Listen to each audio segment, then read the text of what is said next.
বাঙালি সারাদিন যত ভালো ভালো খাবারই খাক না কেন, দুপুরে কিন্তু গরম ভাতের সাথে মাছের তরকারি, মাংস এগুলো থাকতেই হবে। কারণ আমরা তো মাছে ভাতে বাঙালি, তবে মাংসটা না হলেও কিন্তু নয়।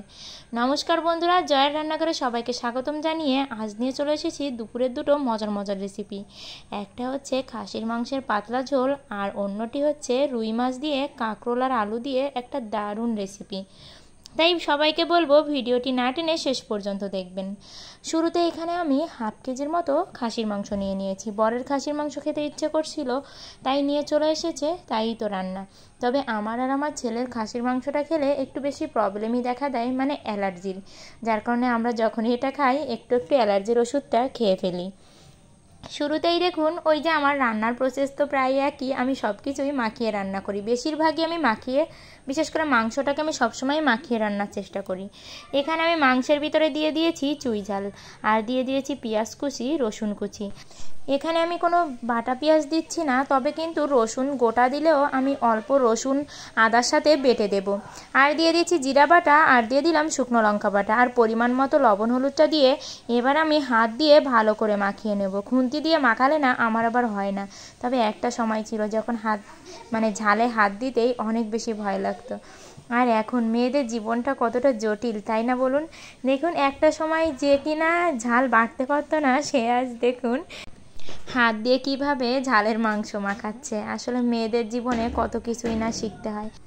এখন মা হওয়ার পরে সত্যি অনেক কিছু ভাবি যে কতটা নিজের ভিতরে পরিবর্তন চলে এসেছে। একসময় যেগুলো না পারতাম, যেগুলো করতে ঘেন্না লাগতো, এখন দু হাত দিয়ে সেগুলো করতে হয়। অনেকেই বুঝতে পারছেন কিসের কথা বলছি।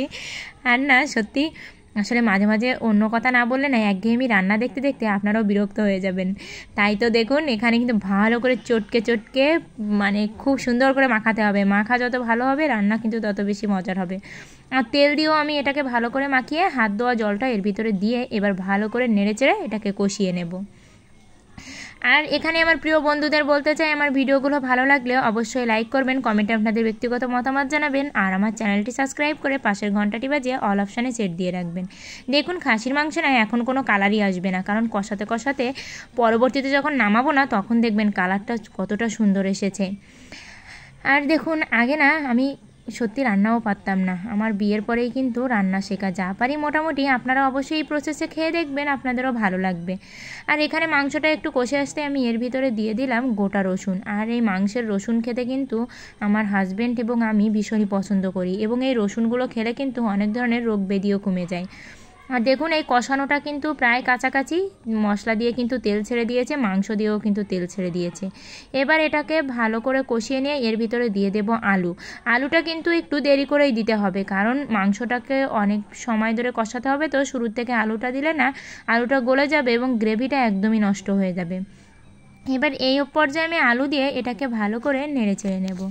আমি একটা সময় ছিল, যদি আমি ভাত খেতাম তখন যদি সামনে কেউ থুতু ফেলতো আমার ঘেন্না লাগতো। আর এখন ছেলে হওয়ার পর থেকে সত্যি এই জিনিসগুলো আর নিজের ভিতরে নেই। সত্যি ভাবি, ভগবান মেয়েদেরকে একটা আলাদা শক্তি দিয়ে পাঠিয়েছে। মেয়েরা পারে না এমন কোনো কাজ নেই। আর মেয়েদের ঘাড়ে যে ভগবান এতটা দায়িত্ব দিয়ে রেখেছে, যতটা দায়িত্ব মেয়েদের সংসার জীবনে পালন করতে হয়, এই দায়িত্বগুলো যদি ছেলেরা পালন করতো, মেয়েদের জায়গায় যদি ছেলেরা আসতো, সত্যিই বলতো যে এর থেকে ছেলেদের জীবন অনেক ভালো, শুধু দুটো ইনকাম করতে পারলেই ভালো। আর মেয়েদের কত দিকে দায়িত্ব, কত কর্তব্য, কত দিকে যে খেয়াল রাখতে হয়, তা একমাত্র মেয়েরাই জানে। আর এখানে এই যে মাংসটা কষিয়ে আমি ঝোল দিয়ে দিয়েছি, এবার ঝোলটা ভালো করে ফুটিয়ে আমি এটাকে রান্না করে নেব। আর বাঙালির কাছে খাসির মাংসের পাতলা ঝোল কিন্তু একটা অন্যরকম রেসিপি। খাসির মাংস যতভাবেই খাওয়া হোক না কেন, এরকম পাতলা ঝোলের তরকারিটাই কিন্তু বেস্ট লাগে, এবং খেলেও কিন্তু পেটের ভিতরে একটু ভাডুর বুডুর গুডুর গুডুর এগুলো একটু কমই করে। এবার এ পর্যায়ে আমি দিয়ে দিচ্ছি গরম মশলা বাটা। অনেকে গরম মশলার গুঁড়ি দেয়, তবে আমার বাটাটা দিয়ে না তরকারিটা খেতে বেশি মজা লাগে। তবে গুঁড়িটা দিলে না অনেক বেশি ঘ্রাণ বের হয় এবং রান্নার একটা আলাদা সেন্ট লাগে। আপনাদের ইচ্ছা অনুযায়ী দিবেন যেটা আপনারা দিতে চান। আর দেখুন, নামানোর পরে দেখুন রেসিপিটা কতটা সুন্দর হয়েছে। এখনই আবার খেতে ইচ্ছে করছে, কিন্তু খাওয়া তো শেষ, কি আর করার। আপনারা অবশ্যই বাসায় এটা ট্রাই করবেন। আর এখানে কিন্তু চুই জালগুলো খেতে না আরও বেশি মজার, মাংসভাবে চুই জাল দিয়ে দেখবেন অনেক বেশি মজার হয়। আর এবার আমি রুই মাছের পিসগুলো কিন্তু এপাশ ওপাশ করে ভালো করে ভেজে নিচ্ছি। আর মাছটা না, রুই মাছটা দেখবেন একটু বেশি বেশি ভাজি করলে বেশি মজা লাগে।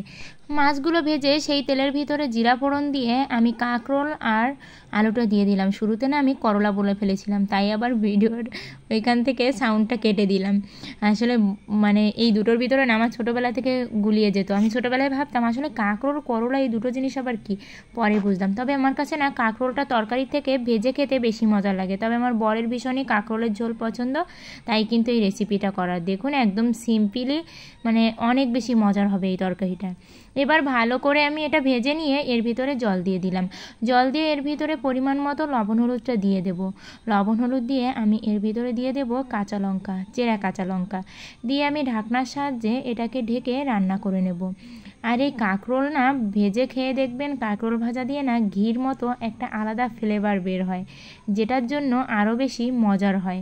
আমার তো ভীষণই মজা লাগে এই কাঁকরোল ভাজা। এবং আজ কিন্তু আমি আপনাদের সাথে শেয়ার করিনি, বরের জন্য তো কাঁকরোলের তরকারি রান্না করছি, আর আমার জন্য কিন্তু স্পেশালি কাঁকরোল ভাজাটা করেছিলাম। আমার ভীষণই মজার লাগে।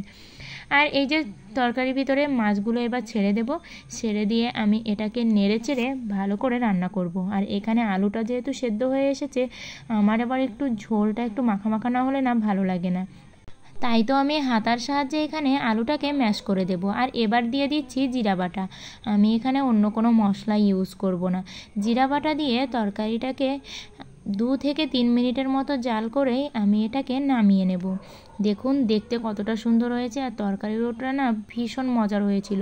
আর নামিয়ে নিয়ে উপর থেকে আমি অল্প পরিমাণে একটু জিরা গুঁড়ি ছিটিয়ে দেব, ফ্লেভারটা তাহলে আরও অনেক বেশি সুন্দর আসবে। আর মাংসের সাথে এরকম একটু মাছের ঝোল না হলে কিন্তু নয়। ভিডিওটি ভালো লাগলে অবশ্যই বন্ধু এর পাশে থাকবেন।